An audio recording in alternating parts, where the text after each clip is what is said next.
Hey everyone, and welcome to another edition of CTS Biz Talk. I am your usual host, Frank Stevens.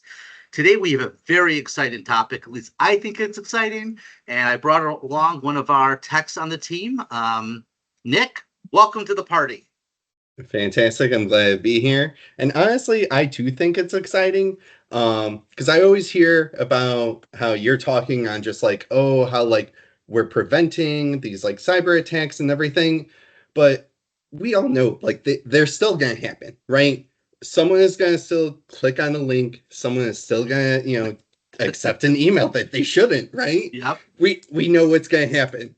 Um 100%. and I don't ever think of like we ever cover of like what do you do after? Like we know that someone has clicked on the link or what have you, and they're like, oh no, I should not have done that. Uh-huh. Uh, right? Yeah, So I really wanted to go over and get just like some information out there of just like what are you doing afterwards? yeah, Um, and yeah. that's where we're at right now. So that's a great segment. So our topic today is what steps does someone take, either an individual or an organization as a whole, when you realize you've had a cybersecurity breach? And like you said, it happens all the time. And there's different kinds of breaches, and I think we're going to talk about that from a severity perspective. Is it an isolated issue with one person, or is it going to impact the entire organization? So, so Definitely. Nick, talk about let's open it up. What kind of breaches are the most prevalent out there, and what Mhm. kind of steps should people be doing when that actually happens? So honestly, the most amount, like the type of breach that I usually encounter is really an email is compromised, right? So they definitely select an email, XYZ happens, and Hmm. now, a bad actor and whatnot has your email information, and you're like, oh, I'm not sending out these emails, or Huh? why aren't any of my emails like popping up or anything like that? Correct. So right then and there, there's an issue, right? Because you're like, oh, I clicked on this link, nothing bad happened. But then, later in the day, you're like, my emails aren't coming through. What's Yep. going on, right? Yep. So, and that's really like, from my experience, that's what I've seen a lot. So really And this like for, happens even if they have MFA, two-factor authentication, oh yeah, enabled on their Microsoft account. People will bypass the MFA, right? It happens. definitely. Yeah, no, that's honestly that's why we've been, trying to convert everyone to a MFA app because even like now texting has been able to be like spoofed that way to get your like the confirmation code. Yeah. And that's why we have to have that new app now, which everyone is super thrilled about. But I love that.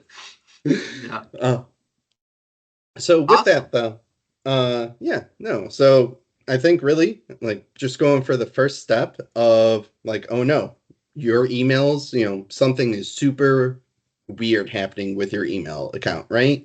So I think, for the first step on that, I believe obviously if you are with us at CTS, you should be cutting a ticket to us, calling us, what have you, to go ahead, get that, to let us know that there is a secure breach happening, or even if like you think there might be. Because I always appreciate someone being like, I think something is weird happening, but like I don't know for sure. Why wouldn't you Yep. ask?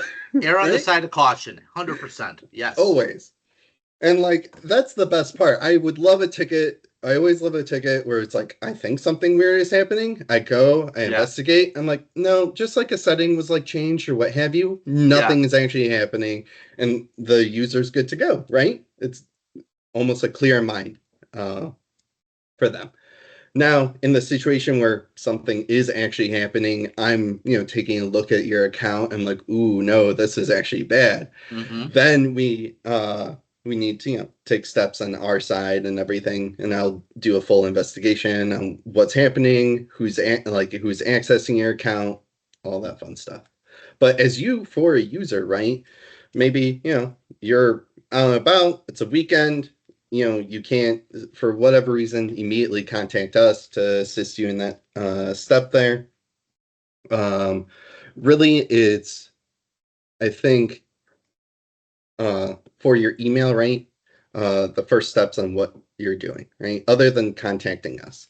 I think after that, first step is contacting us. Second step is almost thinking of like who else you need to contact in this situation. Hmm. So, Frank, you were talking about your cyber insurance agents and everything Hmm. that you need to notify them, Sure. right? So with that, that's definitely a major step for that because they need to know basically as soon as like that situation evolves. Yeah, and when that happens, when you and because I've been part of this, unfortunately, right, it does happen. In the event, you basically reach out to your insurance agent. They will validate what coverage you have. They will get a quick a triage overview, and that comes from us saying this Mhm. is what we believe what happened. So we're at no point doing like forensic analysis and gathering logs. Like that's for the heavy hitters. And so as an IT managed service provider, we are doing that initial triage and providing the insurance broker agent. This is what we believe happened. It was a phishing attempt. Person gave credentials. We do not believe in any way that the machine itself or server or Azure or ecosystem was Mhm. impacted, and the hack was isolated just to that person's email account. So in those situations, like there's not much you can do. The insurance broker would be like, yeah, cool, you guys have it. They would completely disengage. If it was a situation where the individual, maybe CFO, controller, they actually have access to bank accounts and have Mhm. wiring and ACH capabilities, they may get involved. Yeah, And that's a very bad situation from a phishing attack. So of course. Now, the other type of, breach in security is, some type of malware or what have you gets onto your machine, right? mhm. I've definitely have seen it once or twice pop up with just like someone's controlling my computer and it's not us, right? And Yep. that's a whole like I always remember, on how some users when I'm talking to them, they're like, "Oh, it's so crazy and how you can just like remote control like my computer." I'm like, it's a pretty neat tool. It's very helpful Yeah. for us, right? Working remote. But for having, your mouse move and you're not expecting someone else to do that, that is definitely a crazy sensation, right? Yeah. Now, in those types of situations, you actually kind of have not only should you be cutting a ticket, but you should be immediately getting your machine disconnected from your network. And really, for the most part, for like your laptop or your computer, it's literally just turning that device off Yep. until you get further instructions from us or your IT company. Correct. So that's, because then you are cutting off the machine, you're cutting off their access. Once the machine is off, they shouldn't be able to access your machine anymore. Yep. So I call that isolation. And Mm-hmm. basically, we're cutting that off, isolating the machine, preserving it, and it kills any access that outside, that malicious actor may have at that point. Mm-hmm. Now, when a second step in that type of instance, other than contacting us and everything, what do you think would be a good thing for a person to do in that situation if there is like something else for them to do? Because we went over with the emails, like we gotta contact your cyber Hmm. insurance agent and whatnot. But is there like another step for that? Because I know for the emails, it's like really you send out a ticket and we are acting as fast as possible. For a Yep. hardware issue itself, is there even like a second step, or is that really the There. same playbook? Yeah, it is kind of the same playbook. Depending upon what you believe, what the end user, organization, the client, and maybe we would believe, if this was a financial breach, Mm-hmm. um, there is a call to the police department. And I know that sounds crazy. I can tell you that I've been on both ends of that. I can't really share details, but in Of most course. cases, dependent upon your municipality, if you're in the city of Chicago, they do have a cybersecurity, department, and they're smart dudes. Like these are the kind of people that you would be needing to engage to get around whatever barrier that may mean. And what I mean by that is, if you need to pull logs from your ISP, that's not something you and I can do to see where the source is. I was part of of an investigation many moons ago Mm-hmm. where an organization, the person lost control of her machine. Hmm. She was the controller of the organization. They were a pretty decent sized manufacturing business, maybe 75, 80 people. And they basically took control of the machine and pulled reports and data out of their QuickBooks. Oh wow. And that on-premise quick, I mean, this is years ago, but they were using QuickBooks Intuit for their payroll service. So now you're talking about a financial crime. You've got SSNs, you've got pay stubs, you've got the whole 9 yards. And the local municipalities, the police is like, yeah, cool. Like this is an FBI thing. Call them. It was kind of cool. I was part of the call of the FBI. No diss to them, but they're like, how many users? And like about 75. It's like, yeah, we don't have time for that. But anyway, best of luck. And all right, cool. So I know where you guys get engaged and stuff like that. So that would be the other thing. But I cannot stress this enough because we've never experienced this, but I've read on Reddit and I read articles about this. If you don't follow the rules of engagement on a major breach and you've got a cybersecurity policy in place, meaning they run the show, they're bringing their forensics teams in, they're bringing their heavy hitters in, they're bringing their legal team in, they're bringing in resources to protect and lock down employees' credit and stuff like that. If you don't let them run it and quarterback it, they will deny a claim. So I don't want to poo-poo insurance companies, but they are more profitable when they can deny a claim. Like that's the reality of it. So it is super important that once you realize the severity and the sensitivity of the data that may or may not have been breached, you can engage them. And I've been part of it where they are engaged and they come in and they're like, yeah, we don't think that this is anything fine. You're good. They prefer that call, right? Yeah. Because they don't want to have to do remediation and damage control if it was a breach, right? Yeah, So, no, definitely. but yeah, the two big players is your IT managed service provider, which would be us, and then your insurance agent broker. So Yeah. So that's awesome. And it is crazy in how like the FBI can get involved, but also just like, depending on the size of your company, they're just like, yes. yeah.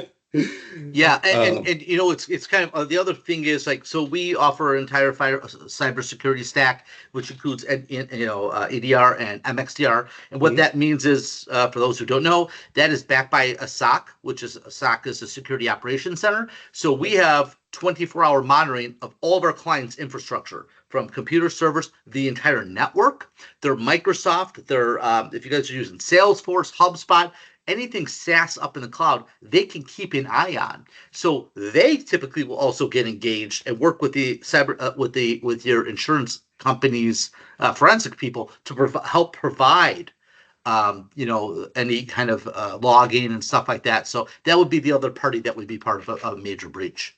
Yeah, no, and that's awesome that they would, have those tools available and be able to work with the insurance agents, because obviously in the time that you're down from like a cybersecurity attack or like a ransomware or what have you, your company itself is losing money, right? Correct. So you're definitely wanting to be reimbursed for your time, and any 100%. type of like if a attack is so severe, maybe even like new equipment is in order, or definitely some more security packages that we definitely offer and everything. Yeah.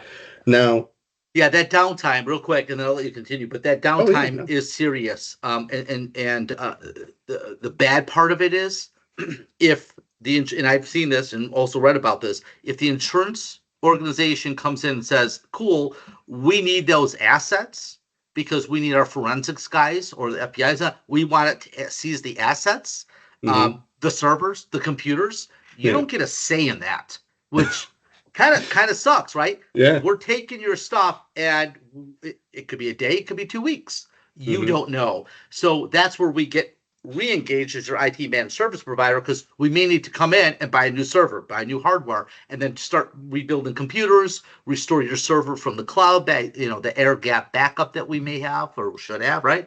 And so, and that typically is covered by insurance in many cases. So part of your cybersecurity, if you have another rider or what have you, there's business continuity insurance, and that'll help that. So honestly, that I'm very glad that you brought that up, because I never thought about the insurance agents and their investigators needing to actually take your equipment away Oh from yeah, you, and yeah. then you're completely just out. Like, You're done. yeah. At that point, they need to preserve the logs and the evidence. So it's Hmm. kind of like if you're in a, if you commit a crime or something, like they take your stuff because it's Yeah. technically evidence, and that's what they have to do. So, But yeah, no, that's a great point, and definitely I'm just like, that makes complete sense. yep, um, but now, you've taken those like initial steps. You yep, contacted us, like, the dust is almost settling. So I think, kind of what the next step is after that. So, definitely with like a email breach or what have you, I think definitely reaching out to clients that possibly could have been affected, mhm, and just, even fellow employees at your company. I think you just kind of be like, hey guys, like X and Y and Z happen. You don't have, you don't have to specifically say who was at fault there, but definitely if a client has received a fishy email from yeah. someone in your organization, you kind of like, well, yeah, that was them. Uh, It uh, is an embarrassing situation to admit that mhm, said situation, and one thing that I don't think we've ever been part of it, or I've not read much about it, but I do know that there are state and federal laws that require the spreading of information, meaning you need to notify people. Like we've all had it, right? A credit card breach, mhm, Target, I don't Verizon, AT&T. Those notifications that you get, though some of those notifications are required by state and federal law, and so that's where your insurance company comes in and says, "Yep," and they will quarterback that. Yeah, we have to notify all your clients that there was a breach because they now have potentially routing ACH information, whatever the breach may be. So it is a nice thing to do, but just keep in mind sometimes it is required by law. yeah, no, definitely. Um, And then with that, with notifying people of, the security breach when it's needed, because definitely, your insurance agent will let you know, as you were Mhm. saying, right? Um, uh, Other than going for just, notifying people and everything and being like, oh yeah, we need to beef up our cybersecurity. Mhm. What do you think would be like the third step really in this situation? But for me, the third step, so we've already isolated it, we've already contained it, and there's investigation going on. Really, once the dust settles, Hmm. and either we do it or our SOC does it, whoever does it, at the end of a breach or an incident, there's what we call a root cause analysis, which means how the heck did this happen? Yeah. Was it Susie being silly and clicked on something? Did someone download something they shouldn't have? Was a firewall not patched appropriately? Gotta love IoTs or Internet of Things. Was it a Honeywell thermostat that got hacked or a smart TV because they Yeah. bought it at Walmart for $100 and it's well, how did this happen? Um, the sad part is in some cases you don't get to find out how it happens, but in many cases you do. So once you understand root cause of how it happened, then to me it's a lessons learned, Hmm. and that is where it's an educational piece. So you're gonna say, how did this happen, and what are we gonna do to prevent it? That might be putting new layers of security in place, replacing a firewall, and it might be education to the end user, where you beef up and increase your security awareness training for the employees and contractors. Hmm. So because if it happens, there's a likelihood that it could happen again, and you want to make sure it never happens again, and that's where you're at. No, definitely. And then honestly, I just want to like touch on that whole like cybersecurity training, because there's so many times I've seen so many other people, they almost blow off their Oh cybersecurity yeah, training emails yeah, and they're just like, I'll do this later. And it yeah, is like important just so that keep your mind fresh on the yes, topic, and always like, like pre-screening your yes. stuff, because as we were saying at the beginning, it doesn't matter on how many layers of protection we have. If someone clicks a link, it's going to get through it because you are 100%. allowing it, which really does suck. But at the end of the day, that's really what's happening there. And it's your best prevention is your knowledge itself Mhm. on not clicking the wrong thing. Correct. Yeah, I mean, I see different numbers all the time. It's anywhere between 85 and 90% of all successful or unfortunate breaches happen Hmm. due to humans. Like, that's it. Either social network, a social engineering attack, or whatever it may be. And these guys are getting creative because Yeah. the amount of money you can get from a ransomware or any kind of other attack, it's juicy. Like, these guys are making millions, if not, well, they're making billions of dollars. So Hmm. one successful hit, they can make a few million, and it's real money. Um, I've said this, I think, on every podcast that we've ever done. Security awareness training, like, it's only $3 a month per user. That's what we charge. If people are charging more for it, cool, I don't care. If you can find it less, I don't like, that's fine too. But it has to be a core piece to every organization. If you we're totally agnostic. We use different things in the past. Right now, I think we're using FinSec, which is cool. The training is super relevant for that person and for Hmm. that industry. It is fresh, and it doesn't take a lot of time. It is not like a 2 hour boring, no offense to HR department. It's not a 2 hour, sexual harassment thing where it's like, oh man, it's 3 to 5 minutes, and Hmm. it's just testing someone 1 or 2 times with some fake phishing. That's it, and Yeah. it could save you millions of dollars in issues, loss of productivity, and everything else. So Yeah, no, definitely. And then I feel like, I'm very naive on the cyber insurance like aspect of that. mhm. I personally have not looked much into it, right? But I'm assuming there's probably like a key part in your cyber insurance of, requiring your users to have that cybersecurity training. Yep, And then if not, they're probably going to, have an upcharge on their service to you because you're not even making 100%. like just the bare minimum effort to try prevent this, right? 100%. And I don't know if you've been part of these forums that we get from our clients, but it's a yearly thing. Hmm. It's a huge 5-page questionnaire. Do you have EDR? What's the word I'm looking at? Not just a firewall, but do you have a starts with an New Age or whatever it is, I gotcha. firewall. Do you have MFA in place on all your systems? Like, Hmm. that's kind of key. Do you have what is your policies and procedures? Do you have an incident response plan? And all of, do you have security awareness training? And they're getting more advanced where it's like, cool. Do you have an EDR? Yes. What is it? Hmm. And if it's not one on the list, then they jack up your premium 10-15%, and that adds up. um, I encourage everyone. I think I did a podcast about a month and a half ago, 2 months ago, from another group who is an insurance broker. If you lie on those applications and you just say yes, yes, yes, yes, I have everything, and they come back and you did not, they will deny the claim. And if it's a big enough claim and it's a big enough breach, you're out of business. Like, that's the Yeah. reality, and it's scary. So No, that is insane, but that yeah, is definitely where we're at in our yes, it world. is. Yeah, yeah, totally. So Awesome. yeah, no, that Well, this was very informative, and I think the big three takeaways, if I'm understanding correctly, is like alert your MSP, mhm. engage your insurance broker if necessary, and stop the bleed. So if your machine's hacked or something silly, turn it off, pull the power. There's nothing wrong with that. And then the biggest thing to me is, right, if it happened, it stinks. Let's learn from it and grow and make sure that that never happens again. So. Yeah. Honestly, I thought you were going to be like the biggest thing. Actually, pay attention to the cybersecurity training, but that's That's a given, but the people, I don't know, like, and you've seen this with some of our clients, like, we roll it out and they're like, yeah, people are failing. Yeah, yeah, they're yeah, failing. And instead of saying, okay, we're going to, hammer down and enforce that they are required to, not only required, but they're actually doing the monthly training. And if they do fall for something, sign them up for additional training. It's sad, but we've had clients say, "Yeah, we're just not good at this." Like, what? No, no, no, no, no. That's not. We don't turn it up. We should ratchet it up.